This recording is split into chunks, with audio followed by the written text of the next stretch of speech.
All right, welcome back to the Ball Don't Lie podcast episode number. I have no clue what episode this is actually. We've done a lot of episodes. We've been on our grind. Um, but in today's episode, we're going to be talking about recapping the games that happened, giving our player of the week for each conference and our team of the week for each conference, and also making our predictions for tonight's games as we're recording the video. And finally, we're going to be giving our 5 unpopular opinions that we believe in each thus far. So let's just start off with we'll start off with the team and players of the week. Um, so we have one for each conference. I'll go first. Um, so I had a player of the week for East and West, and same with team of the week. So for player of the week, my Eastern Conference player of the week is Colin Sexton. And the reason that I have Colin Sexton as my player of the week is because the Cleveland Cavaliers are surprisingly 3-0. I don't think a lot of people expected them to be that good so far. And Colin Sexton is averaging 27 points. And he's also taken a step in his assists where he's averaging 4 assists and he only averaged 2 last year. So he's showing that he can be a real contender for that most improved player award. And a Western Conference player of the week, this was very tough because like I wanted to reward the winning teams, but they didn't really have standout players. And I didn't want to say Brandon Ingram because the NBA already announced Brandon Ingram. I wanted to say someone different, so I went with CJ McCollum. After 2 games, he's averaging 34 points a game. His team's record is he's not on a losing team. He's on a 1-1 team. And I have to reward that. He had a great game to beat the Rockets. So yeah, CJ McCollum is my Western Conference player of the week. And you guys give your players of the week, and we'll do team after that.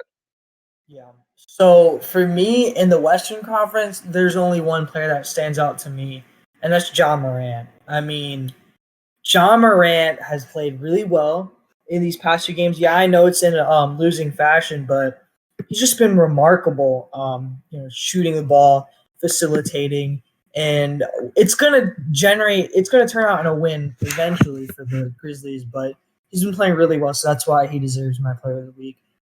In the Eastern Conference, though, Suhas took Colin Sexton, so I'm going to pick someone different. And I'm actually going to go with a surprise. I don't think people have been really noticed. I'm going to go with Kyrie Irving. Kyrie Irving, I know he's people have been doubting him. I myself hate him for what he did to Boston, but he's been playing really well in the past 3 games. Facilitating the ball, shooting the lights out. Good for him. And Brooklyn's looking like one of the most dangerous teams in the East. So, I mean, that's why he's my Eastern Conference player of the week. So for me, I'm going to have to agree with Tejas for my Western Conference player of the week. I'm going to pick John Morant. He's just been unbelievable. He's shooting 58% from the field, averaging 36 points per game, over 2 games having 8 assists per game. He's just been playing out of his mind, and if he can keep this up, I really do think that he's going to be a top 5 player in the league one day because he's just young. He's going to keep on improving, and he's going to do really well. And for my Eastern Conference player of the week, I have a guy you guys haven't picked yet. His team is 3-0 or 2-0, one of the two. I don't remember. His team is 2-0. And it's Trae Young. He's averaging 37 points per game, 8 assists, and 5 boards on 56% of the field. He's playing really well as well. All right, so I got both of mine taken away. So for Eastside, Trae Young, but I'm gonna go with Kevin Durant here. The Brooklyn Nets, I'm not sure how many games I'm sure they won opening night. They beat Boston on Christmas, and I think they may be 3-0 if someone can confirm. No, they lost to Charlotte actually, but they're 2-1 still. They lost a close one to Charlotte. Kevin Durant has been playing really well. He is resting tonight's game. He's averaging 27 points right now. He's not really getting dimes, but it's Kevin Durant. He's playing good. And for my Western Conference, I also had John Morant, but I picked another one. It's Luka Doncic. He's averaging 28, 7, and 7 like he usually does. He just always close to a triple-double. His team is 1-2, but they did lose a close game, but they also blew the Clippers out, won by 51 points. So those are my my two players. All right, sweet. Let's move on to the teams of the week now. For the Eastern Conference, I have to just reward this team because it surprised me a lot. The Orlando Magic is my Eastern Conference team of the week. I didn't. I mean, like every year they always start off like really well and then they fall off towards the end. So I know this probably won't be sustainable, but just want to show them some love. Surprised a lot of people beat the Wizards twice. Beat the Heat. They've been really, really good. I've been really impressed with the Magic, especially with Markelle Fultz. I want to shout out Markelle Fultz because he's making he's making a name for himself. Not a lot of people are talking about him, but he definitely could be in that running for that Most Improved Player award. And he's showing that he isn't a bust. And I always knew that he had potential. It's just a matter of whether he could show it and what situation allowed him to show that. And I love Markelle Fultz and Orlando. I wanted to show him some love. Uh, in the Western Conference, my team of the week. This was very hard because there are a lot of teams that are like 2-1. I'm gonna give it to the Sacramento Kings because I don't think Sacramento people expected Sacramento to be 2-1. I don't think. I think people thought Sacramento would probably be towards the bottom of the conference.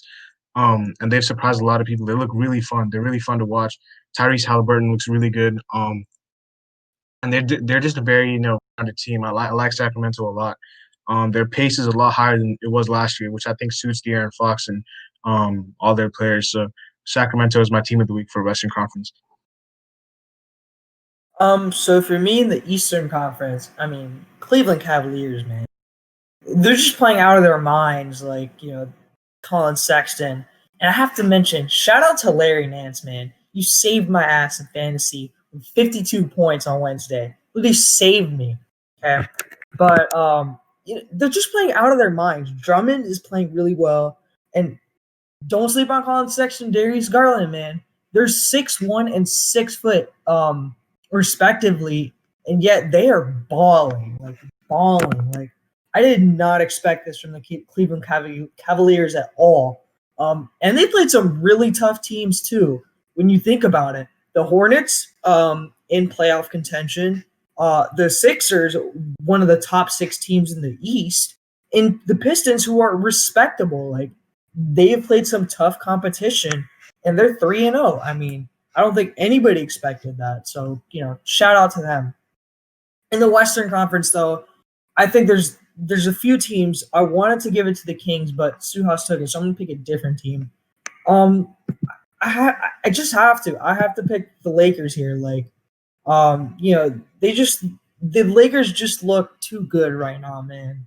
Like, yesterday they rested LeBron. I think Schroeder played like 25 minutes, and they blew out the Timberwolves, who just beat the Jazz the other day.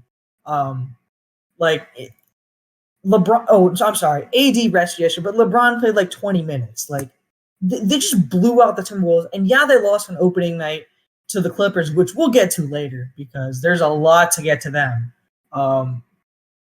The Lakers are just one of the best teams in the league, and they deserve to be the Western Conference team of the week. So I'm gonna have to copy Tages from my East team. I'm gonna pick the Cavaliers. These guys have been playing out of their minds, as you mentioned, Drummond and Larry Nance. But what I'm gonna say is we're all living in Sexland right now. Colin Sexton and Darius Garland. I don't care what you call it. It's called Sexland.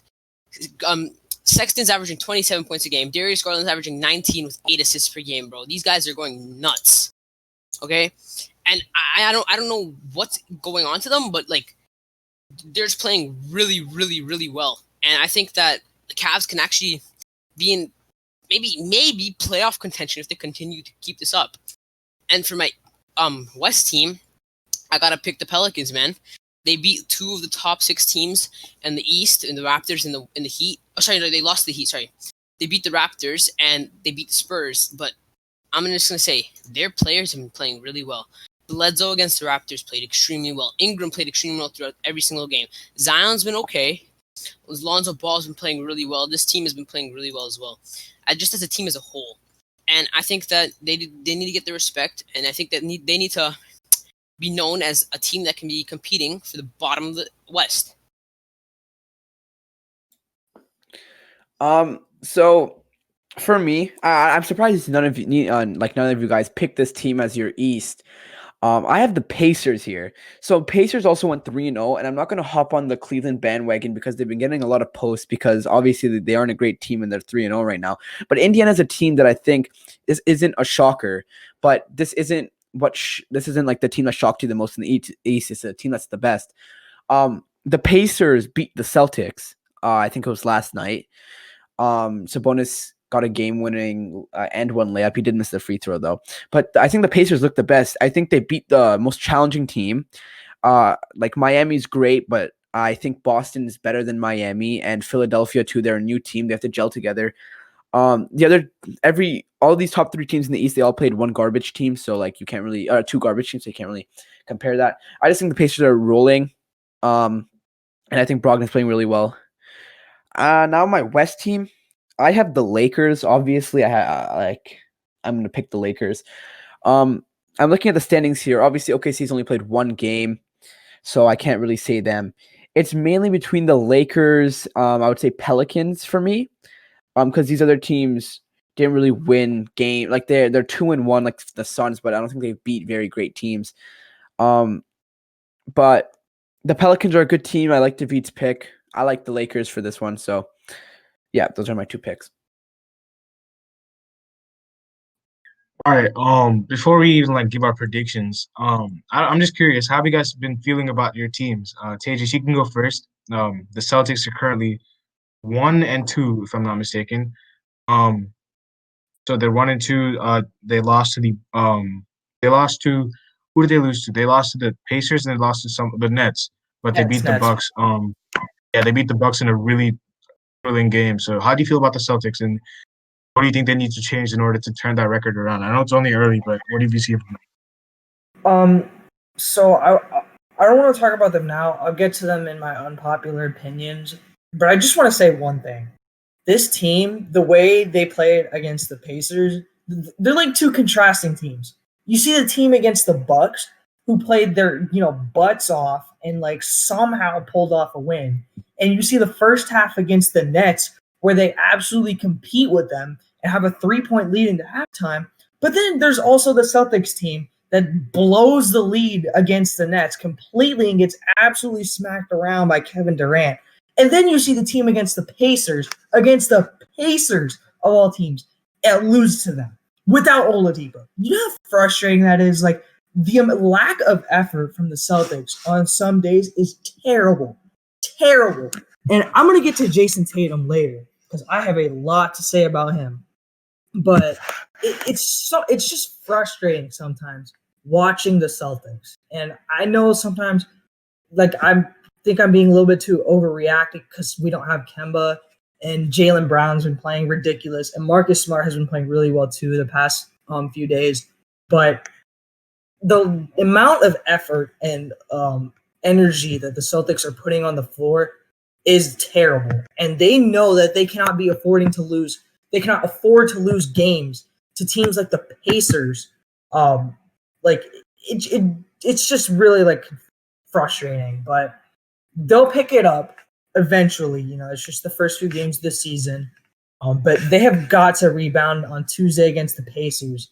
Man, like I still can't believe we lost to them without Oladipo. That's what gets on my nerves too, because I think everybody knows Oladipo is a Celtics killer. He always destroys us down the clutch, and he wasn't even there yesterday.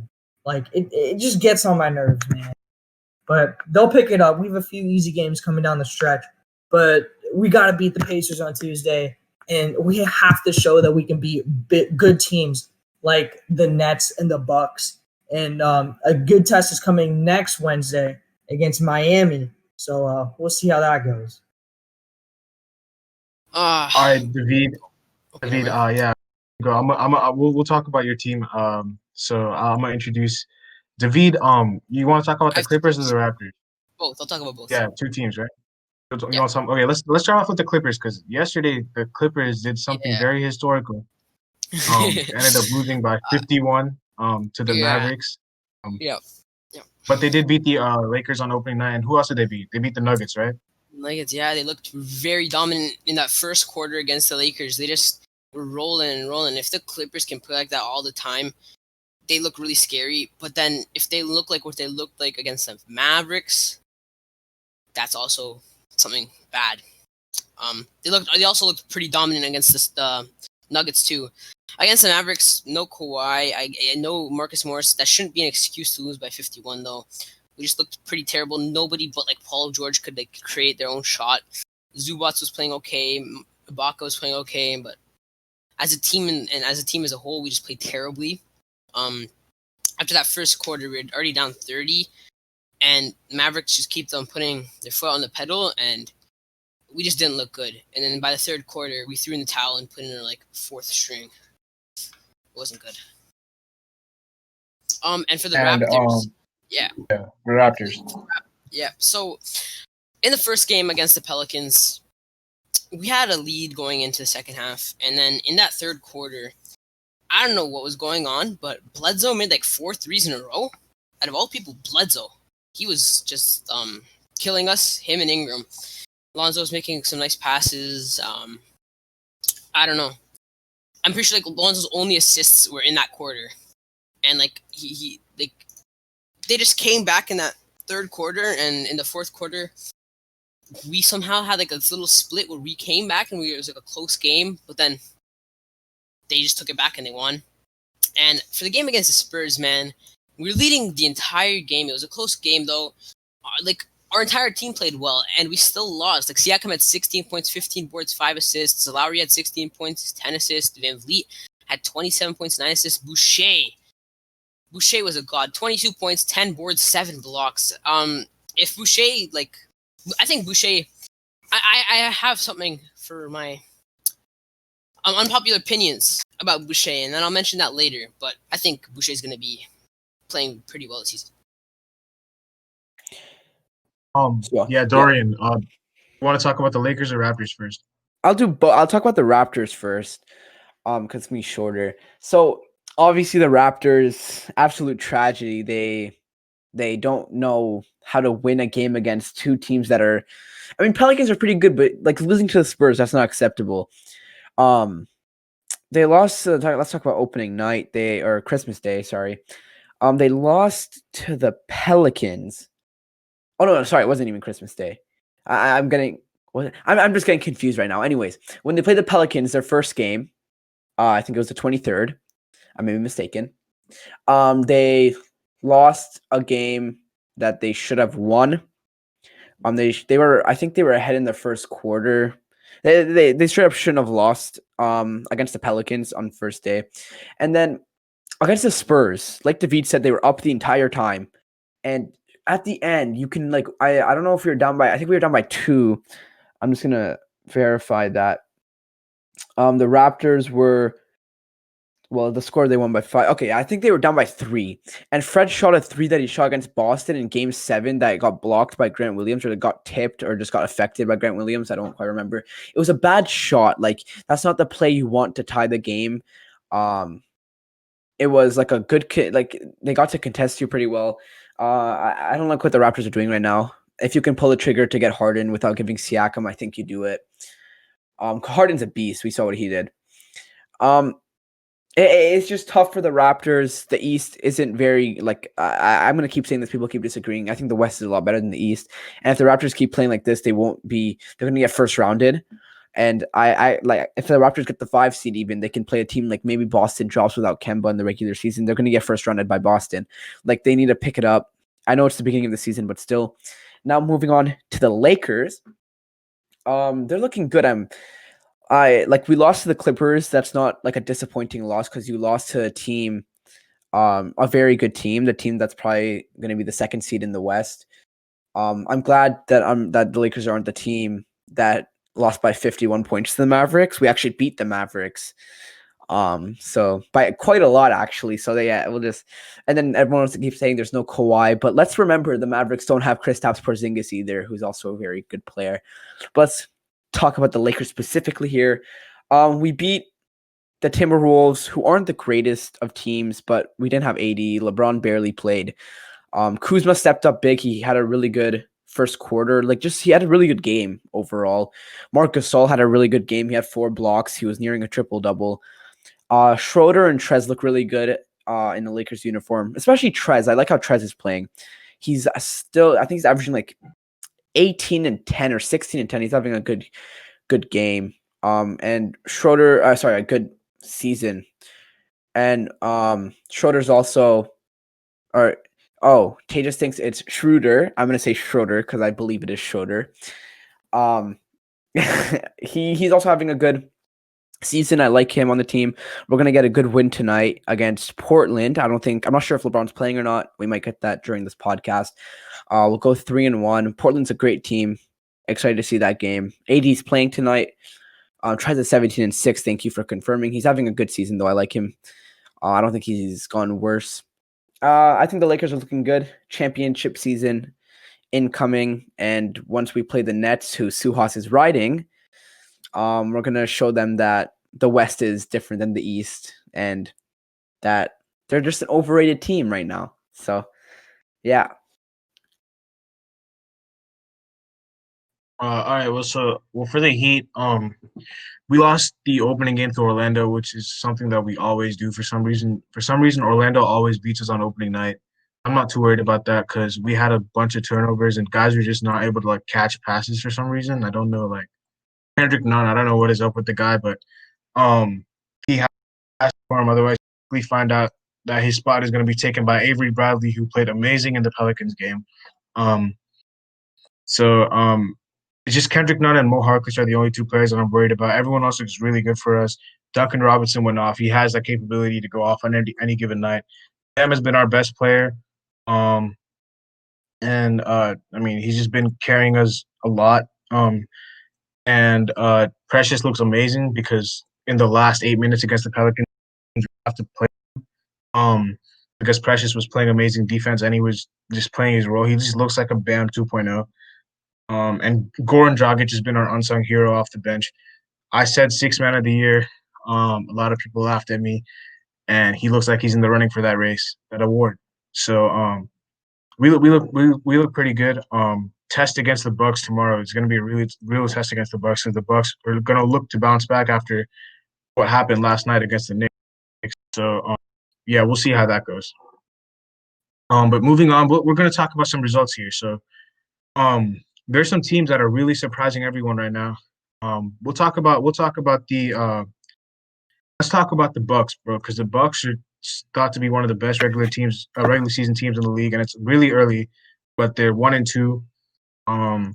Lost to the Knicks in a very like a blowout fashion, and also lost to the Celtics, but won against who did they win? They won against the Warriors on Christmas Day. So what do you guys think about the Bucks? What do you think they need to do? In terms of the Bucks, this is if y'all remember last year, I'm pretty sure they started out in the same manner as they did this year. They started out 1-2, I think. They will pick it up. Like Giannis will definitely pick it up. He requested the ownership to play more minutes in the regular season. He's been playing a lot more than he did last year. And they're gonna pick it up, man. Like, but what the Knicks did yesterday, like I didn't even expect it. Like, just the Bucks just looked off, and Giannis even played too. Like that's the more annoying thing for the Bucks is they had all their players and they didn't play well at all. But they will pick it up. They are a regular season team. They have the most dominant player in the paint right now in the league, in Giannis. They will definitely rebound. But the Bucks should be 2-1 right now. But if it weren't for Jason Tatum and his insane clutchness, they should be 2-1. But they'll bounce back. The Bucks will definitely bounce back. I wouldn't take this too seriously. Okay. So the Bucks themselves didn't look horrible. It was only Drew Holiday who looked pretty bad in my opinion. But on the Knicks' behalf, Julius Randle looked like Giannis himself. He had 29 points, 14 rebounds, and 7 assists. Tell me that's not a Giannis stat line. Same for Elfrid Payton. It's not a Giannis stat line. This is more like a Kyrie stat line. He had 27 points and 7 assists. Alex Burks off the bench had 18 points. Frank Ntilikina off the bench had 12 points. RJ Barrett had 17 points. This team as a whole just played very, very well. The only player in the Bucks who didn't really play well was Drew Holiday, maybe a little bit Brook Lopez, but they just got dominated. It wasn't really the Bucks' fault. It was the Knicks' fault. It was sort of the Bucks' defense, actually. But yeah.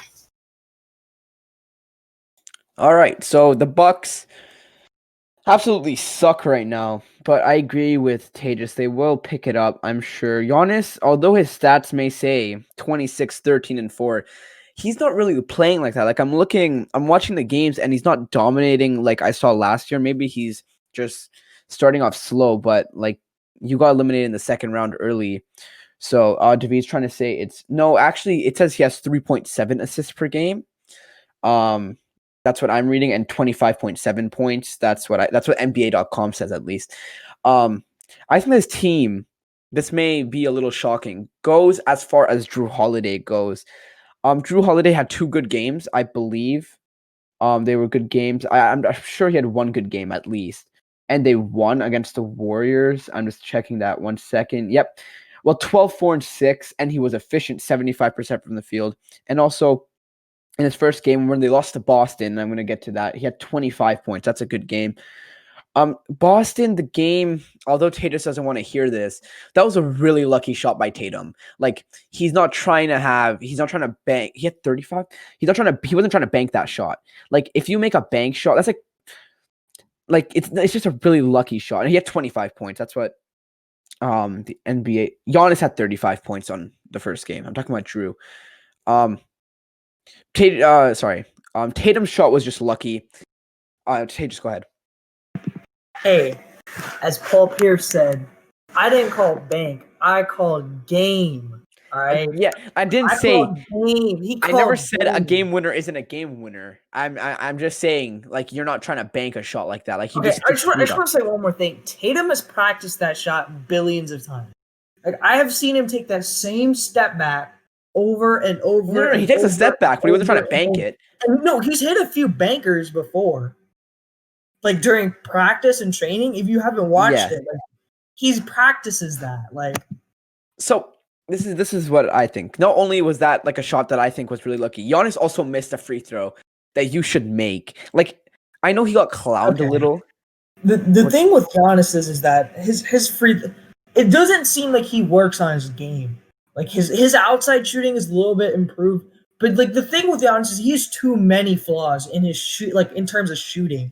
Like one year he tries to work on his 3-point shooting, but then his fouls, like his free throw shooting is like bad. And then the year he works on his free throw shooting, his like 3-point shooting is bad. Like he just has a inconsistency with like shooting from the free throw line and the 3-point line. David, go ahead. For your shooting thing, I don't know what you've watched other than like the free throws and 3-point. But if you've been watching recently, Giannis has been killing it from the mid-range. He's been hitting like fades. He's been hitting like spot-up mid-ranges. I don't know. Well, obviously it's not working because they're 1 and 2. Like this free throw thing. I know he got clowned a little for missing a free throw that would have tied the game and probably brought it to overtime. I think it was to tie the game. Oh yeah, it was. He scored the first one. If that happened to LeBron, like that's like when someone's like gonna call him the GOAT, or if someone's gonna say he's the best player in the league, they're bringing that up. Like that's like the only, even if it was 10 years ago, they're bringing that up. And it happens if Kawhi did that. If like the top players do that, I don't think Giannis gets, although he does get hate for losing to Miami. I think if that was any other team or any other like top player, KD, Kawhi, LeBron, they would get shit for it for a really long time. Like if Kawhi had lost to the Heat in 5 in round 2 with the team that was around Giannis, he would get shit for it for a long time. Same thing with KD. So that's what I think about the Bucks. I think they'll step it up. I hope they do good because I want to see them face the Nets in the Eastern Conference Finals this year. So yeah. Okay, so I'll talk about the Bucks before we move on to the last team. I'm not a believer in this Bucks team. I was never a believer in this team. I just think their depth is like their bench compared to last year is terrible. You can't tell me that like their bench is better this year. Last year, Giannis was playing 30 minutes a year, 30 minutes a game, and they were still blowing out teams.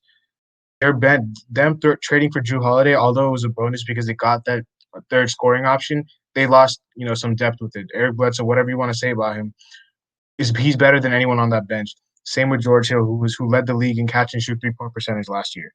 Apart from Bobby Portis, I don't on that bench that's going to scare me. Dante DiVincenzo has moved into the starting lineup, so he's not on that bench anymore. I think they really have to hit that buyout market and get someone on that bench who is serviceable, because they're starting like, I don't know, Bryn Forbes. He's all right. I mean, he's not a guy that scares me on the bench. Bobby Portis is the only guy who I'm like, okay, he's respectable on the bench. Everyone else, I'm not really fearing. I think they need to hit that buyout market. Otherwise, it's going to be bad for them. I don't think they're going to be able to sustain last year where they had Giannis playing 30 minutes and they were blowing out teams in the regular season. I don't think they can do that with this bench this year.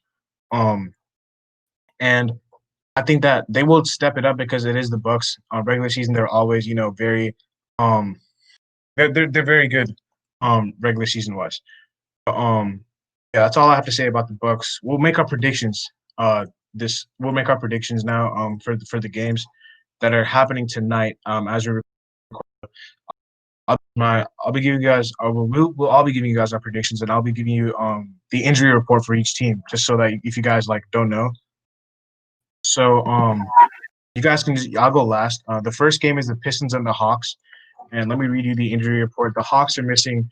So Gallinari is a game time decision, and they're missing Tony Snell, Okongwu, and Chris Dunn, and the Pistons are missing Derrick Rose and Blake Griffin, and Sekou and Jaleel time decisions. So, what do you guys think? Who won this game? This is a no-brainer for me. I'm taking the Hawks. They're just dominant right now. Nobody can stop Trae Young right now. Like, I don't see anybody stopping Trae Young at this point. So, I think this is a no-brainer. I'm gonna take the Hawks. If Blake and Rose were playing, I thought that Detroit's lost 2 games in a row. I was gonna say Detroit's gonna win, but their 2 best players are out, so I'm gonna take the Hawks. I took the Hawks before I even knew that Blake and D Rose weren't playing, so that just makes them. I think this is gonna be a blowout. To be honest, I'm predicting 23 points, 23 to 25 point win for the Hawks. Yeah, I got the Hawks as well. We'll make it a clean sweep. Too many players for the Pistons, important players that are going to be missing. Moving on to the Grizzlies and the Nets. We know for the Nets, Kyrie Irving and Kevin Durant are out. Spencer Dinwiddie is also out for the season. Prayers up to him, Spencer Dinwiddie, towards I think ACL. And for the Memphis Grizzlies, they don't have any major injuries apart from DeAnthony Melton and Jaren Jackson. So who do you guys have on this one? I'm gonna take the upset tonight. I'm taking the Grizzlies. Without KD and Kyrie. Karis LeVert's going to have a monster game, which is why I'm playing him in DFS today. But that's not going to matter. So I'm going to take the Grizzlies tonight. Yeah, I agree with you. I'm going to take the Grizzlies. I feel like John Morant's going to capitalize on the fact that there's no KD and Kyrie, and I think that he's going to give his team their first win.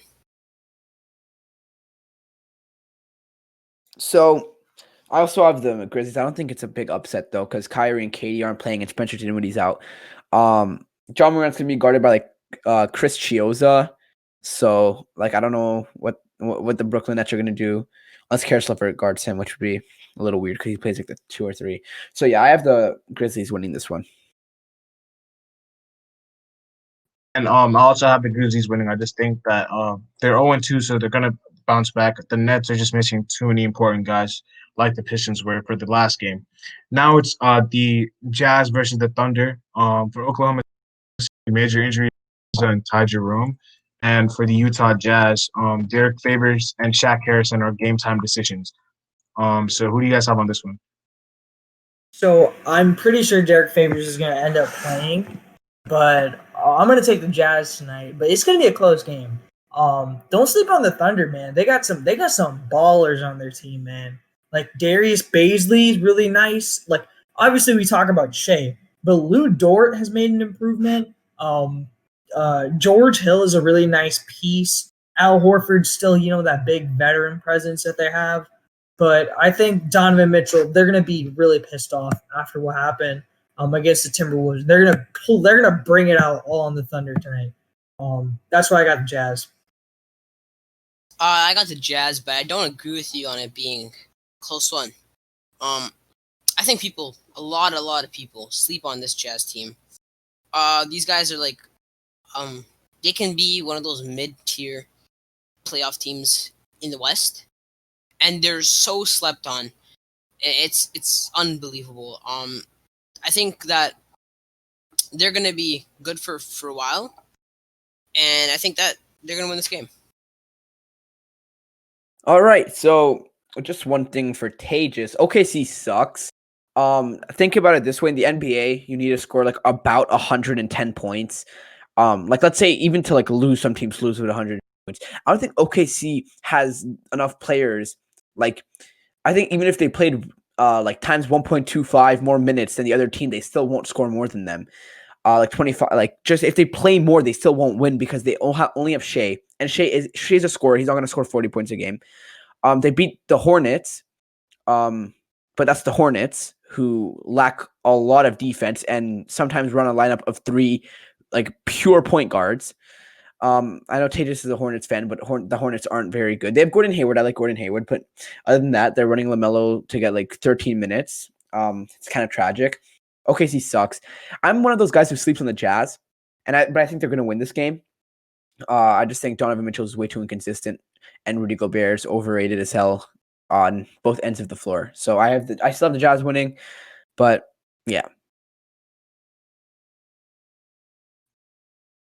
I got the Jazz for sure. I agree with David. I think if Bogdanovich was healthy, they would have easily beat the Nuggets. They took them to 7 without him, so they're definitely slept on.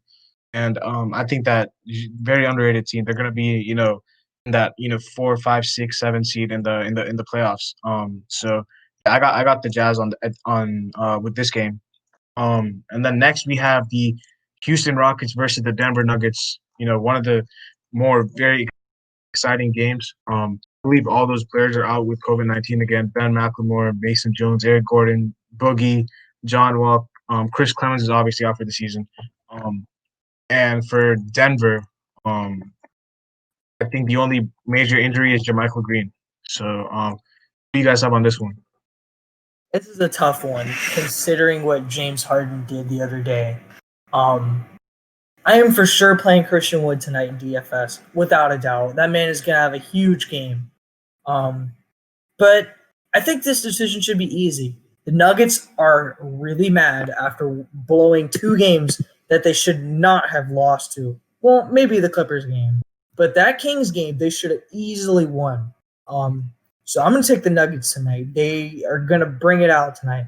It's going to be an onslaught. I feel like they're going to try and double team Harden, triple team him, but like they're going to do everything they can to win tonight. So I got the Nuggets. Yeah, same here. I got the Nuggets. I don't really need to explain much. You already said it. So I'm just going to teach you guys a little bit about basketball. So the Nuggets can send as many guys as they want on Harden, but he's going to find a way to score, and he's one of the best passers in the league, and he'll find somebody that's open. He's playing with an elite big man, in my opinion, Christian Wood. He's very good. The Houston Rockets aren't a very good team without John Wall. Like, they're good. They are a good team, but on paper, they're definitely worse than the Nuggets. But they have James Harden. The Nuggets do have Jokic, but I think the Rockets will win this game. I think it will be close. I think this will be the second best game of the night. Depending on if someone plays in the next game, we'll get to that. I think this is gonna be a good close game, and I'm gonna love to watch Harden go head to head against Jamal Murray and Nikola Jokic this game. I got the Nuggets. I think they're gonna end up winning this game. Like Darian was talking about Harden, how you can throw as many guys at Harden. The Rockets can throw their whole roster plus the training staff, the film guys, the lady selling popcorn in the stands at Jokic, and it won't matter. The guy is just too good. I love Christian Wood, but he's gonna get manhandled by Jokic. Jokic is gonna have his way. Everyone on the Rockets team, a small ball or whatever they're running, I don't care. Jokic is gonna demolish the Rockets. I got the Nuggets.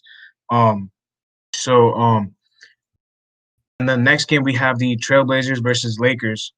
So the I don't know if LeBron's playing. It says he's a game time decision. So it'll be interesting to see if he plays. Alex Caruso is also a game time decision. And for Portland, Tyler Anthony and Zach Collins are out until December 30th and Jan 20th, respectively. So the Lakers are losing tonight. They don't have Alex Caruso. I mean, it's pretty obvious. I'm just kidding. The Lakers are going to win tonight, regardless if LeBron plays or not. I feel like they got a lot of rest yesterday, and against this tough Blazers team, without Carmelo and Derrick Jones Jr. No, wait, who did you say? Nasir Little, right? No, I think he said Zach Collins. He said Zach Collins. I know Carmelo's not playing tonight either, so without those two, I mean, Dame and CJ will put on a show, but if LeBron plays tonight, I think the Lakers will win. He should play around 27 to 28 minutes, I think. But I think the Lakers got it tonight. If LeBron's not playing, I think the Blazers are gonna win. But if LeBron is playing, I think the Lakers are gonna win. Because last year when we saw the Lakers without LeBron, they were like okay. Like when LeBron plays and LeBron's on the bench, for some reason the Lakers just are way better than when LeBron doesn't play. Like if he's sitting out the game. He just like brings like I don't know this like energy, and I don't know. And I think if he sits, the Lakers aren't going to get this like energy, and I think that the Blazers are going to beat them. So yeah. I just wanted to ask Tejas just for like his picks. Tejas, if LeBron doesn't play, do you still have the Lakers winning?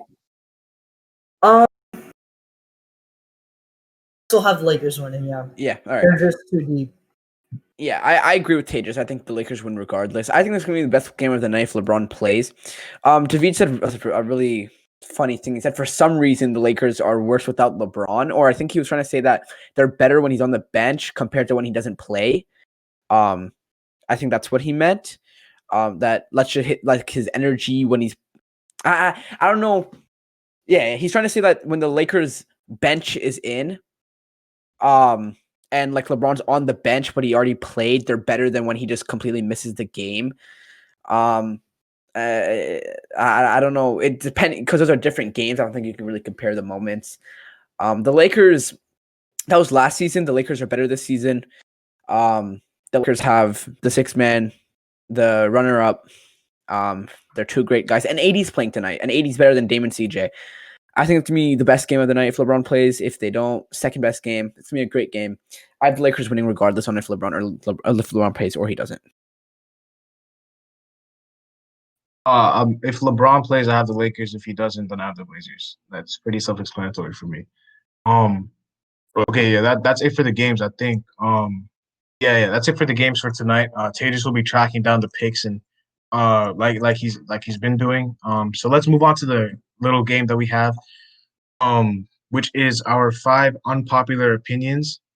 I'm gonna go last again. I have to finish my 5th one right now, but oh yeah, before that, no, Tejas, just mention the records at the end. After we do the unpopular opinions. But yeah, we'll do our unpopular opinions first. David, you can go first. What's your first unpopular opinion? Yeah, we'll go one by one. My first unpopular opinion is about a player who, what I've seen so far, I love. And it's Darius Garland. I think that he will be a big runner in the MIP race. Oh, that was it. Okay. For me, mine are in order, so that's the first one. I think the Mavericks will make the conference finals. I know, right? So I think the Mavs will get either the 6 seed or the 3 seed, and they're gonna beat the team that's there because they'll have Kristaps. If the only reason they can get the 6 seed is if Kristaps is out for a long time, but he's an amazing player when he plays. He's amazing. I think he's I don't know if this is unpopular. This might be like a 2-in-1. He can be, if he's healthy for a whole season, he can be an MVP candidate. I don't know if you guys agree or disagree, but I think with him, they could beat the Clippers. They almost beat them last year, and the Clippers got worse, or they might have got slightly better. I think the Mavericks also got better with Josh Richardson. I said if KP is healthy for a whole season, he can be an MVP candidate. That's what I said, and I don't think that's that hard of a thing to understand because he's a great player. He's 7'3". So if anyone has anything to disagree with Okay. without being All right. No, wait, David, hold on. Oh, I yeah. just want to say one You thing. can go. I just want to say one thing. I will not make any decisions or any picks right now on who I think are going to be in the conference finals because I haven't seen enough of each team. But if the Mavs play well enough to their potential without KP and KP comes back and they play even better, I'll consider putting the Mavericks in the Western Conference Finals. But if like for right now, I can't make any decisions. The only team I think for certain that has a chance to go to the Western Conference Final is the Lakers. Like that's the only team I have certain. The other team is undecided for me. I want to say two things. This guy just said if KP's healthy, he can be an MVP candidate. I hope you realize he has Luka Doncic on his team. You think the guy's gonna win MVP when he has Luka on his team? Or he can win MVP? Sorry, can win MVP. Yes, he can. LeBron can win MVP when LeBron was second in MVP when I didn't say he was going to win. I said he can be a candidate. It could be a top 10 player in MVP race. He was an All-Star last year, or like the year before that, before he got injured. 23, 7, and 1, and he gets almost 3 blocks a game. But was Luka on his team? But was Luka on his team then? No, he wasn't. Luka wasn't on his team then, but I don't know why everyone automatically thinks that if you have a superstar player on your team, then you can't score or do anything yourself. Luka isn't going to affect his blocks. It won't affect his rebounds. It might just bump his assists. And Luka's a passing player. He's a pass first player. So, it might affect his rebounds. Luka's a really good rebounder for his position, but you're acting like Kristaps Porzingis played by himself on the Knicks. The guy averages like 8, 9, 10 rebounds a game. He is a really good rebounder. And the other thing, you said the Clippers got worse or a little bit better. I think we can agree to disagree right here. The Clippers, I don't know if you're going to think this, but I think they got much better. They didn't get much better. Ibaka to Montrez. Montrez has been playing better this season. Ibaka to Montrez, Ibaka's better. He's a more No. Montrez has been playing better this season. He's a better fit. He's a better fit. Yes, okay. Ibaka's a much, much, much better fit for the Clippers. The Clippers didn't have a good defensive center. Ibaka can play defense. He can stretch the floor. Montrez can't do either of those because like he's guarding much bigger players. Like on the Lakers, he might not be guarding the 80s there. They went from JaMychal Green to Batum, and obviously that's an upgrade. No. Batum can, yes it is. Batum's a much smarter player, better passer, better 3-point shooter, and they went from Landry Shamet to Luke Kennard. You know why the Clippers can't win? Yeah, because the two problems they had last year, they didn't solve either of them. The two main problems: they don't have a playmaker and they don't have a leader, and they didn't get a better playmaker and they didn't get a better leader because Kawhi's still their leader, and Kawhi isn't a good leader. Their two main problems were chemistry and playmaking, actually, and not leader. It was they just got rid of Montrez. And no, I'm not saying get rid of. If you look at any reports of what Nick Batum or Luke Kennard are saying about the team, what's going on in the locker room, you can see that they're trying to improve their chemistry. You need a leader. Darian, go ahead. Paul George has been playmaking a lot as of recently. He's not a playmaker. He's not a playmaker. He's trying to be more they're running a triangle offense this year. Yeah. You don't need a big playmaker in triangle offense. You need a leader, and they don't have a single leader on their team. And you don't succeed without a leader in basketball. That's why. And the Mavericks have a leader. You said they got worse though. How does that make them getting worse? I said slightly better. Well, you said worse. I don't think Kawhi's. I think Kawhi's. I think Patrick Beverly's their leader. Yeah, Patrick's their leader. He is their vocal leader. Because Lou Williams is gonna get worse this season from last year. You're acting like everyone's gonna say the same. Okay.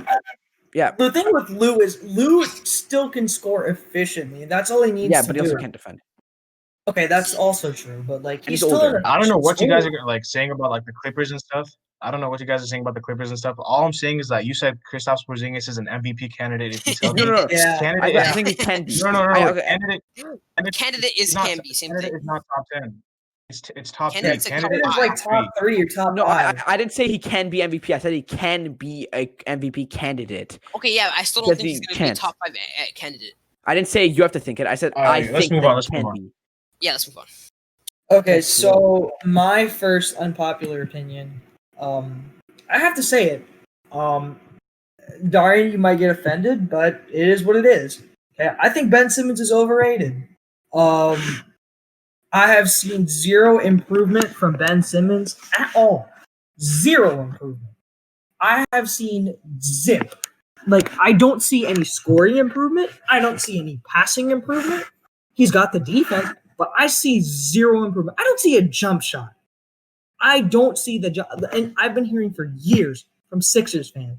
I've been hearing it from Ip. I've been hearing it from all the Sixers fans I know. Oh, just wait till Simmons gets the jump shot. Where is the jump shot? Like, where is it? Like, I don't see it. And in that offense, Ben Simmons is doing nothing. It's basically Tobias Harris and give the ball to Joel Embiid and let Seth Curry shoot and Danny Green. That's it. I don't see anything from Simmons. And darn, you want me to believe. You tell me that Ben Simmons is better than Jason Tatum. I don't see the points from Ben Simmons at all. I do not see it. He is averaging the same amount of points he has for the past 3 years. In fact, less. I see nothing out of Ben Simmons. He's been the same player for the past 3 years. That's why I'm calling him overrated. But you want me to believe he's better than Jason Tatum. Jason Tatum has been improving for the past 3 years in terms of points. And he's been getting better at passing the ball. I don't see anything out of Ben Simmons, which is why, in my unpopular opinion, he's overrated. I also had the same thing as my unpopular opinion, so I'm just going to chime in and agree with you. For mine, I just said he's barely improved from his rookie year. The only thing I've seen Ben Simmons improve from his rookie season is slightly his efficiency and his defense. Other than that, nothing has really changed. The stats from his rookie year has been 16 points, and then his highest points per game in any season, 17 points. Stats from his rookie year, 8 rebounds, 8 assists. His highest assists are 8. His highest rebounds are 9 in his second year. He hasn't really improved anything but his defense. And I'm sorry to say this, Darian. I know you're a big Ben Simmons fan, but the guy hasn't improved. And I'm pretty sure when I was watching the 76ers game, I don't know if it was last night, but one of the commentators said for the past 3 seasons, all of his points, Ben Simmons, 89% of his points have come from 5 feet within the net. 89%. That just makes it too easy for defenders to guard. So they can just leave him right out front, and they can that's what makes the Sixers a team that's not a heavy contender, in my opinion. And I think last year when everybody had them as the number 1 pick in the contention, none of us thought about how easy it's going to be for teams to defend the Sixers because of that.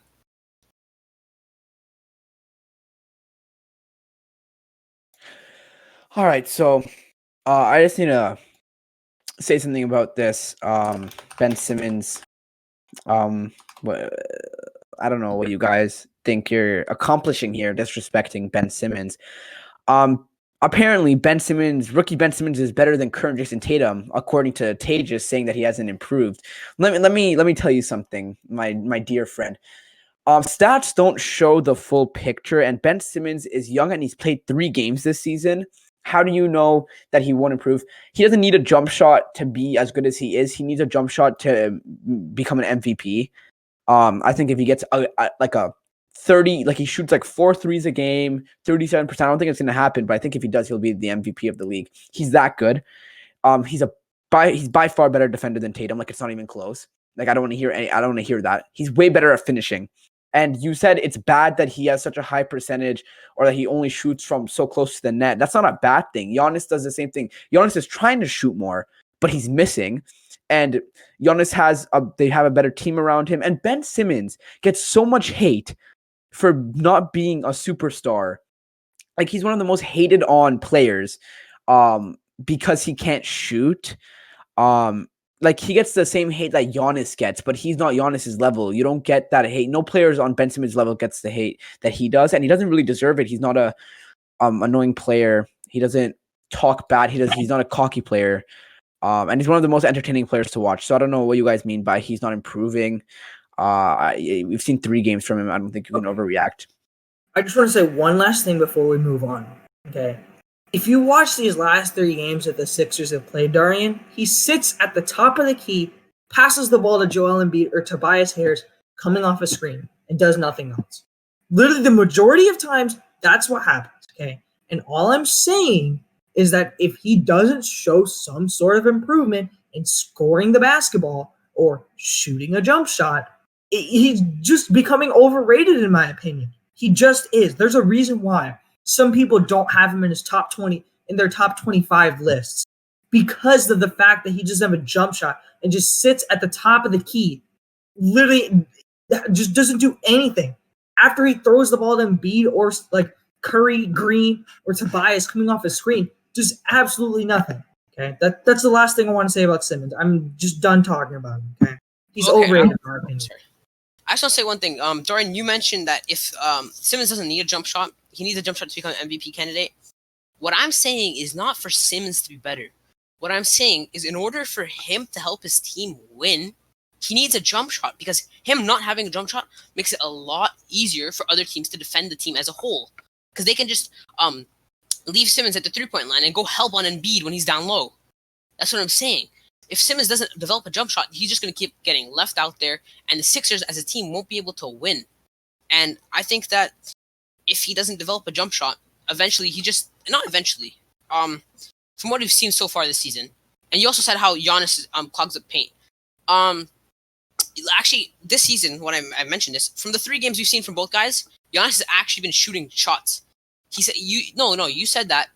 I said that 89% of his shots have been coming from within 5 feet. Giannis, and you said, same thing for Giannis, right? But Giannis has actually been shooting mid-ranges. He's been trying to shoot threes. He's been actually making his mid-ranges. So that's all I wanted to say. If Ben Simmons doesn't develop some sort of a jump shot, he might be a slight of a cancer to his team in the playoffs. All right, so my unpopular opinion kind of relates to Ben Simmons indirectly, because I'm going to be talking about a player from his draft class. Brandon Ingram is the best player from the 2016 draft class. I'm ready to argue with anyone about this. And if you guys don't know who's in the 2016 draft class, let me tell you. Ben Simmons, Jamal Murray, Jaylen Brown, Pascal Siakam are the notable names. And I'm taking Brandon Ingram over all of them. I think the guy has immense potential. Can you repeat those guys? Jaylen Brown, Jamal Murray, Pascal Siakam, Ben Simmons. Yeah, okay. And Sabonis. Sorry, I forgot about Sabonis. I'm taking Brandon Ingram over all of them. I think the guy has MVP potential. He can take over a game down the stretch. He's very underrated defensively. His length is crazy. He reminds me so much of KD, and KD is my favorite player.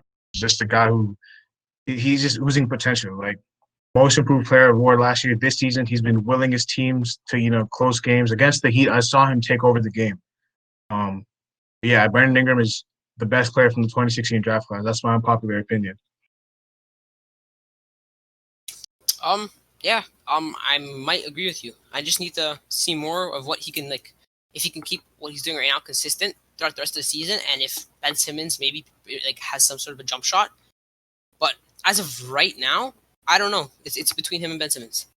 I want to talk about Brandon Ingram just a second. I completely agree with your point, and y'all know how much I love Jaylen Brown, but Brandon Ingram is just too filthy on the offensive end, man. He's just too filthy. Now, defensively, the 3 best players are Simmons, Brown, and Siakam. Defensively out of that class, but Ingram's offensive game is just off the charts, man. Just off the charts. That's disrespectful on all levels to say Brandon Ingram is better than Ben Simmons. Brandon Ingram is better than everyone else you said, but he's not better than Ben Simmons. And I don't think it's very close, because Brandon Ingram can't defend like Ben Simmons. Although he can score, he can't pass like Ben Simmons. He can't rebound like Ben Simmons. He can't defend like Ben Simmons. And he can't. Well, I can't really say this yet. But Brandon Ingram is averaging 8. Brandon Ingram is averaging 8 assists this season. Well, it's been I don't think it's 3 games. I think we all know Simmons is a much better defender than Brandon Ingram is. Sorry, assister. He's a much better passer than Brandon Ingram is and will ever be. 8 assists over 3 games. It's just average. Okay, well, go ahead. I don't think Ben Simmons can ever be a number 1 option on a team, which is why I don't think he'll ever be a better player than Brandon Ingram in the future, unless he develops some sort of shot creating ability. I think that Brandon Ingram is going to have the better career. Fair enough. Are we Who is it now? Is it me? Yeah, just move on to your second unpopular. Yeah, you go. All right. This one's a Philly related one. We have a lot of stuff for that. I had Philly will get the 3 seed here. I think we've heard me say that before in a video that got like destroyed. I think Philly will be the 3 seed. I don't need to explain that too much. They're 2-1 right now. I don't think that's I can't say they're gonna be a 3 seed based off their start, but I think they're gonna work well together. Tobias Harris sucks like a lot. They should trade him and get someone better, but I think they're still a very good team. That's just an unpopular opinion for a reason. So I have Philly being the 3 seed. Okay, Darian, I just want to say one thing about Philly before I move on to my next point. I wouldn't be surprised if they hit the 3 seed, but for right now, I just don't see how they'll be a 3 seed. But I wouldn't be surprised again. But my next unpopular opinion, y'all are gonna be really surprised. I had to say it. The Celtics are not championship contenders. They're just not. I am being dead serious. The Celtics are not championship contenders. The way they look right now is absolutely garbage. They're not championship. Well, okay, they're not even contenders. They're not even contenders to make the Eastern Conference Finals. Okay, that's just how bad I feel about them right now. Because I know it's been 3 games. I'm overreacting, but they just play with zero effort right now. They're playing with zero effort right now, and it's just annoying to watch. And I want to get to Jason Tatum. Okay, when you play a team like Indiana without Oladipo, you have to go in for the kill. You have to go in for the kill. You're down 1 point. 1 point. They're in the bonus. You have to go for that kill. And I was hearing Skip Bayless talk about the Celtics the other day after Tatum hit the bank shot. He was saying one key thing that I took away. Tatum does not have that killer instinct. He just doesn't. Marcus Smart does, but Jason Tatum does not have that killer instinct. He doesn't have that, I'm going to smash the ball over your head. He does not. He's more of a crafty player. He doesn't have that, I'm going straight at the rim and you can't stop me factor. And he's got to have that. He's got to draw more fouls. Did you know in the past 3 games that he has shot a total of 3 free throws? 3 free throws in the past 3 games. That is insane. I just don't understand. I know I'm overreacting, but for right now, I don't think the Celtics are championship contenders unless they get Kemba back and they find something to help their bench. I'm just so sick and tired of watching lackluster performances. They've got to fix something up. And that's why I don't think they're championship contenders or even contenders for that matter. For my unpopular opinion, I have that the Magic will be better than the Wizards this season. I know that many people left the Magic out of their playoffs, including me, even me, and I had the Wizards above them. But I didn't remember what this Magic team could do, and right now it's looking like this Wizards team isn't very organized. So I think that the Magic will finish the season better than the Wizards, and I think they'll be above them. All right. Just want to say about the Magic. Magic always start off every season really well. So don't be surprised if they just fall off how they've been doing in the past couple of years. But I do like the team. This is an overreaction. You guys might call this as really wild. From what I've seen from this man, I've been watching a lot of games. He looks really, really good. I think Gordon Hayward will make the All-Star team this year. It's in the Eastern Conference. He's averaging about averaging about 28 points a game, if I'm not mistaken.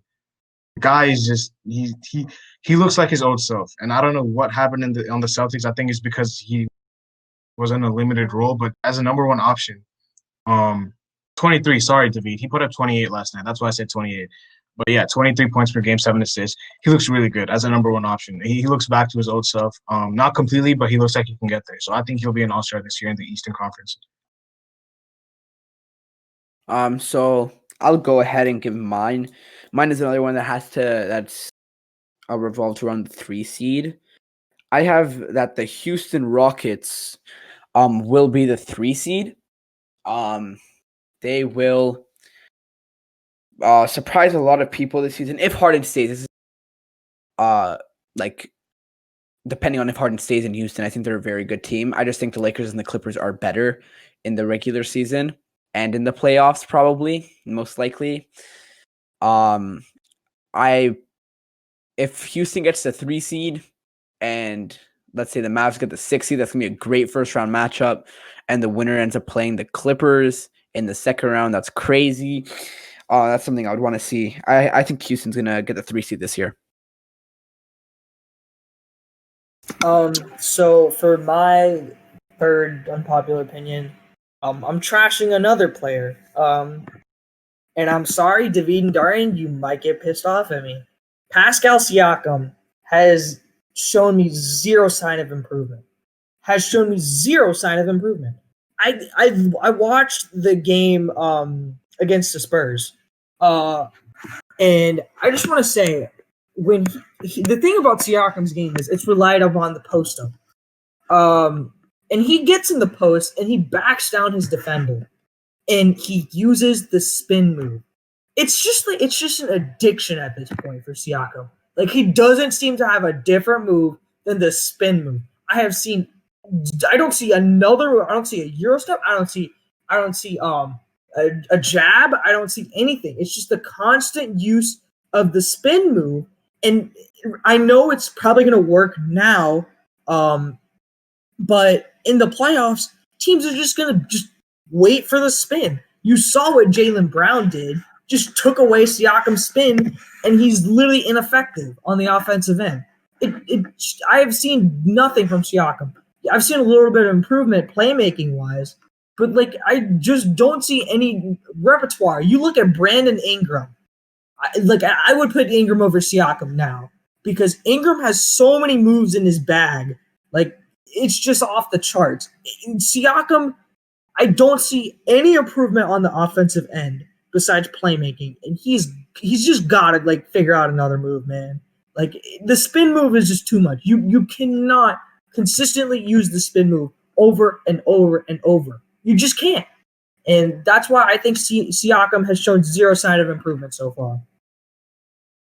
I just want to say something really quick about that. I feel like we've only seen 3 games. Sorry, I think 3 games so far, and I agree with what you were saying about Ingram being better than Siakam now. I remember I said that I think Siakam's better than Ingram clearly, but as of right now, I say Ingram's better. But for what you're saying on the offensive side of the floor, he hasn't been really looking to score right now. Right now, he's been asked by the Raptors organization to get some more playmaking. Because last season, I don't know if many of you guys know, but I watched the Raptors a lot, and in their half-court offense, I'm pretty sure they were like 18th in the league or like 22nd, something like that, in the league in points scored during half-court offense. That means like when the defense is set and your team passes half-court, like their team was stationary normally after they passed half-court, and that's why Siakam used that post move a lot.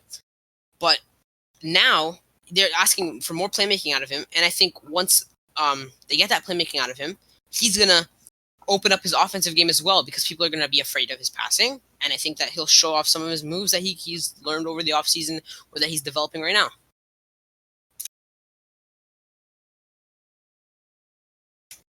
As for my unpopular opinion, I have another one about seeding. I think that the Pelicans will be better than the Warriors this year. Brandon Ingram has been phenomenal. Lonzo Ball has been phenomenal. Zion Williamson has been decent. Bledsoe has been decent. They have a great coach in Stan Van Gundy, and I think that this team can actually get better than the Warriors. All right, well, I basically had the same thing, except I said that the Pelicans will make the playoffs this year. I think the Pelicans have really impressed me. Don't be surprised if they make the playoffs. I think last year they missed it because Zion didn't play that much, and when he played, he was on the minutes restriction. But Brandon Ingram's taken that next step already. And I mean, Lonzo Ball has improved a lot from like last year. I think he's averaging, or he put up 16 points last night. I don't know what he's averaging, but his scoring has improved, shooting has improved. I love their team. I love the Pelicans team. And my bold prediction is that they'll make the playoffs this year. Alrighty, so my next prediction is one that's maybe an overreaction to some. I originally wrote down that the Cavs will make the playoffs, but I'm adjusting it. The bottom of the East, in my opinion, like the bottom playoff spots, they suck. Like the teams aren't very good, and the Cavs aren't a very good team. But I think they're going to get the 10 seed or the 9 seed and win the play-in game and make the playoffs. Somehow, some way, the Cavs will end up doing it. It might be an overreaction because they started the season off well, but that's just what I think will happen just with the Cavs, a very surprising thing. So my next popular opinion, it's gonna be an interesting one. But for right now, I know he's only played one game, but I think Christian Wood is a top 10 center from what I've seen. Not just from this season, but from last season, I saw a lot of improvement when he was playing for the Pistons. Christian Wood, look, he's listed as a center, but he plays more like a guard, like Anthony Davis was. Now, I am not saying he's on any level like Anthony Davis at all. What I am saying is he plays like Anthony Davis. He's got those handles. He plays like a guard. Like he plays like a guard. He's just playing really well, man. I'm really happy for him that he's got a starting spot on a contending team. Because when he was with Detroit, they were not contending at all. I'm just really happy for him, and I think he's a top 10 center, man. I know we struggled to like list our top 10 centers like towards the like bottom level, like the bottom like what 7? They're the bottom like 7 through 10. Like Christian Wood's been playing really well, and I think he's a top 10 center. And I expect him to have a really big performance tonight as well against the Nuggets. For my final unpopular opinion, I have something that Darian said like before when we were talking about our standings, that this team wouldn't be in the playoffs. He had 2 teams over them. But I think that the Pacers are a playoff lock. I don't think that this team's going anywhere. I think they're 100% going to be that 7 seed. Maybe even higher, but I don't think so. I don't think they'll be higher. But I think that they're a playoff lock, and I think I'm sure of this right now. By the way, I've seen that they're playing. As Sabonis has been playing on such a high level right now. Same with Victor Oladipo. Victor Oladipo's looking like similar to what he used to look like. He's averaging like 22 and like 3 and 5 or something like that. And Sabonis has been just playing out of his mind. Miles Turner, defensively, this guy, he's been a beast. He's averaging like 6 blocks a game over the last 2 games. I don't know, man. I just don't know how you can leave this team out of the playoffs. All right. So my oh, sorry, Stuart, it's you.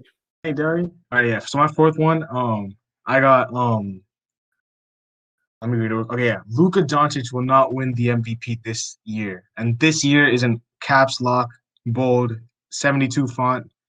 This year he will not win the MVP, and that does not mean anything. That does not like take away anything from his abilities. I think he's a phenomenal player, but in order to be an MVP in this league, you not have to, but your team should be a top 3 seed in the league.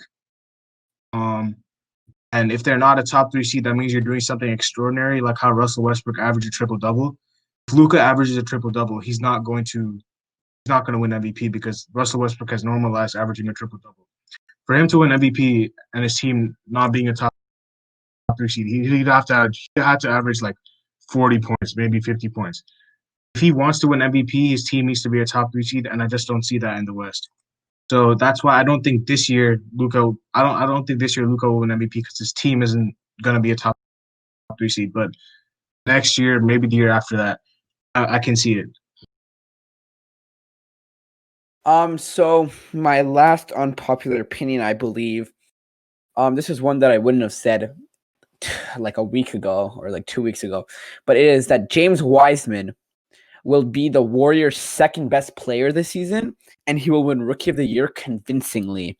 Like convincingly. Like he's gonna be like far ahead of everyone else. And here's why. Let's talk about the Rookie of the Year thing first. Anthony Edwards doesn't look like he really fits on the Timberwolves. I think he's having a good start on the season, but I don't think he's gonna maintain that. He's coming off the bench for some reason. I think it's because they're starting Malik Beasley, but the Timberwolves suck. And they're out of the spotlight. Like Edwards scores, like he gets a couple of good shots. I don't think he's a player that you want. I don't think he's a third player that you want to put beside D'Lo and Cat. Because he's a good player. I don't think he's a great 3-point shooter. I haven't been watching the Timberwolves, but I don't think he's a great 3-point shooter. He usually scores near the net. I think James Wiseman, 24%. Yeah, that's tragic. I think James Wiseman's shooting better than 24% from the 3-point line. He's a beast. Like James Wiseman, I was watching him, the Warriors game, not the last one, the one before. He was banging threes, bro, and I like his jump shot too. No, James Wiseman's a great player. Him and Curry, I think, are going to be good partners together. And I think he's going to be the second best player, and he's going to win it. LaMelo's like trash. I think it's going to be James Wiseman, then some sleeper, like some random ass guy, like a Killian Hayes or like an Obi Toppin. I mean, he is out, but that's going to be like their second one. Like LaMelo Ball and Anthony Edwards, like they're not there. We'll see over the season. I feel some Anthony Edwards sitting out vibes. He's going to start sitting out games when the Timberwolves suck. That's like the type of player he like strikes me as. I don't think he wants to win it. I don't think he wants to even play in the NBA. James Wiseman wants to play. And James Wiseman is the greatest center in the league right now, and he will be for the rest of his career. Thank you guys. Thank you for listening to my TED Talk. I'm going to just ignore what he said for the last 5 seconds. I'll move on to my next opinion. An unpopular opinion. Before you guys absolutely start barking at me, let me say what I have to say. If the Clippers play the Lakers in the playoffs, they will beat the Los Angeles Lakers.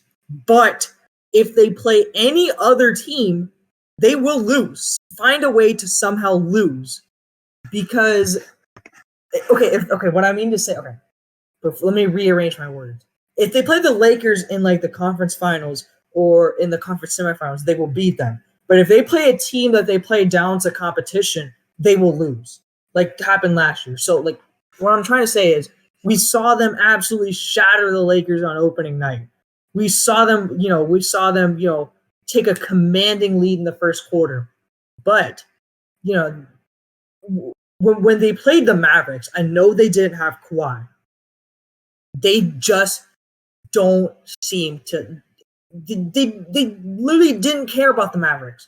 They didn't have a game plan for them, like at all. And like, I just don't see like if they play a team like the Mavericks in like the first round or the Nuggets, they're gonna find a way to lose, man. Like that's just the way I see it. But if they somehow like find a way to like sneak through and somehow beat the Mavericks, Nuggets, or whoever they play, and get to the Lakers, they're gonna beat the Lakers. Because they have a game plan for them. They have players to defend LeBron. They have, someone who can try and defend AD. I said try because AD is still going to somehow put up 26 and like 12 somehow. So like, it's just really weird for me. But like, if the Clippers play down to competition and they don't game plan, they will lose to any team other than the Lakers. Like, if you know what I mean. Okay, so nobody knows. No, let me go first. Let me go first. Why is the Clippers fan going before me? Because it's my team. Shut up, kid. First, bud. Let me say first. Okay, so about the what you said about how the Lakers, if they verse like the Mavs or the Nuggets, I feel like last season this is completely true. How if they verse the Mavs or Nuggets that they would have lost, and that was because. And sorry, if the Mavs are healthy, but that was because the Clippers were sort of downplaying them, and they sort of like they didn't really like know what their plan was and what like Luka was gonna do and stuff like that. But for the Lakers, as you said, they did sort of have a plan and everything. But I feel like this season, with the new coach Tyronn Lue, I feel like he's gonna look at what the Clippers did last season. He's gonna try to say, okay, this is what you did wrong. This is what we're gonna do to fix it. And I think starting at looking at what we did against the Mavericks team will be what we be the start of like a game plan against the Mavs. But I do completely agree with that. If the Clippers meet the Lakers in the playoffs, they will win them. They'll win against them. Okay, so let's just let the actual knowledgeable NBA fan that isn't riding the Clippers talk right here. So, this is what's happening. I liked your idea how Tyronn Lue can look at what the Clippers did and improve, but how come Paul George hasn't done that since he left Indiana? He's been choking ever since. He hasn't gotten better. I don't think he is going to get better in the playoffs. He's a certified choker. I think, especially when you're the deeper team, you don't have chokers on your team. Your top two are better than their top two. Your top four is better than their top four. And like I said, you're deeper. You have a better starting lineup. You have a better bench. You have a better coaching staff. You have a better leader. You have the best player. You have the second best player. You have like the best second player. You're gonna win. The Lakers are way better than the Clippers, but I can see it. The Clippers are my runner-up for the championship behind the Lakers. I don't think an East team's gonna beat them. And David likes to bring up the stats, but I like to look at games and see what Paul George did. He choked in individual games. In game 7, he scored 10 points. Like, you're not going to beat the Lakers. Paul George has to average 30 points. Paul George and Kawhi have to combine for like 65 points a night to beat the Lakers in a 7-game series. And that's just not going to happen. Tejas brings up opening night. If the playoffs were based on opening night, then there would be a lot of shit teams winning the series, apparently. Clippers can win every opening night, every regular season game, anything they want. But when it comes to playoff time, LeBron is and has proven that he's better than Kawhi. AD is better than Paul George. It's not close. Tejas wants to go. I'm just going to finish up quickly. We have Dennis Schroeder now. We have Montrez now. Montrez last year was dealing with some family issues. And he wasn't in shape and he didn't play well, but this is a new year. It's a better team. It's a better coach. It's a better LeBron. So, yeah, okay, go ahead. David, before you go first, I just want to say one thing. I've heard a lot of people talk about this, and I know, Darren, you'll like know it firsthand. It just seems to me like the Clippers put in more effort when they play the Lakers. Yeah. And they don't put in that same amount of effort when they play other teams. Can I say one thing? I've just noticed, like, I've been seeing that for the past like few matchups that they've played. Even, like, they just seem to like it. You know, it's like it's the rivalry. Obviously, it's like little brother versus big brother. You know, the little brother's gonna put in as much effort as he can to try and beat the big brother. That's why I just feel like it's about time. Like, they're going to put in as much effort as they can. Kawhi is sick and tired. You know, like, he saw what happened last year. He knows that formula can't work, which is why I just feel like they're going to beat the Lakers. But then again, anything can change. In my opinion, can change, like, instantly after a few months. But, like, for right now, I just think the Clippers, like, they put in the energy to beat the Lakers. They don't put that same amount of energy to be like teams like the Jazz or the Mavericks or the like Nuggets. They just don't. Before David goes, I just want to say something quickly. I think we can all agree, maybe everyone except for David, that the Lakers are going to be waiting for the Clippers in the Western Conference Finals. Like, they're going to be there. What'd you say? I said that's true. That's true. Yeah, they're going to be there, and it's the Clippers' job to get there. Yep. This is what I was saying last year during the regular season, but David kept saying no. I said the Clippers aren't going to make the Western Conference Finals because they're looking and they're building their team entirely for the Lakers, that they're overlooking every other team. I said this before they played the Mavericks or the Nuggets. And David, even during the playoffs, like after even they lost, like, no, they weren't overlooking them. I think he's like come to his senses now. Like, he knows they were building their team to beat the Lakers and they underestimated every other team around them. And they underestimated teams that they should have beat. So David, I'll let you talk now.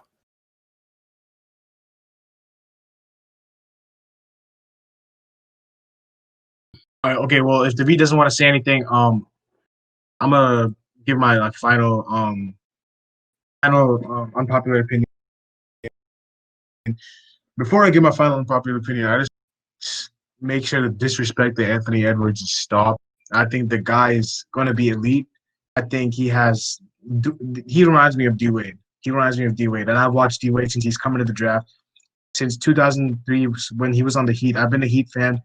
D-Wade is Anthony Edwards' comparison to me. I don't know if anyone else has watched D-Wade as much as I have. It reminds me of D-Wade a lot. I don't know if he has the motor of D-Wade, but his remind me of D-Wade a lot. And I don't think he's been talked about. He's the least talked about number one pick in NBA history, probably. No one's talking about him at all. I think he's gonna. I think he's gonna be. If it's. Don't be surprised if he wins the award. That's all I'm gonna say.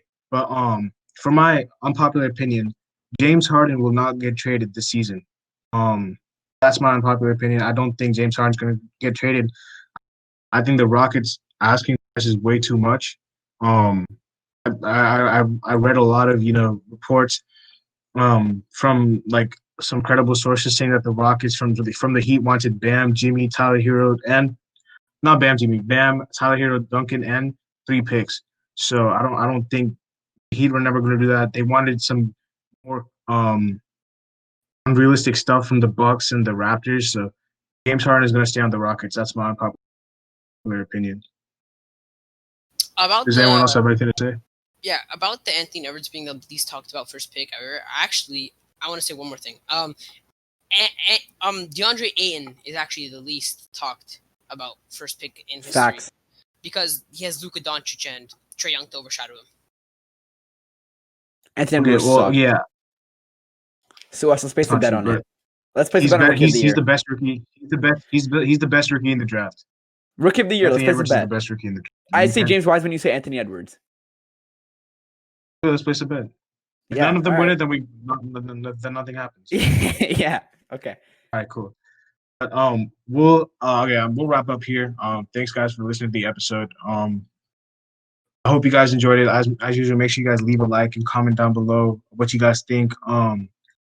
And there are another wave of games that are going to be coming up thick and fast. We're going to have our Player of the Week and Team of the Week next week as well. So stay tuned for that.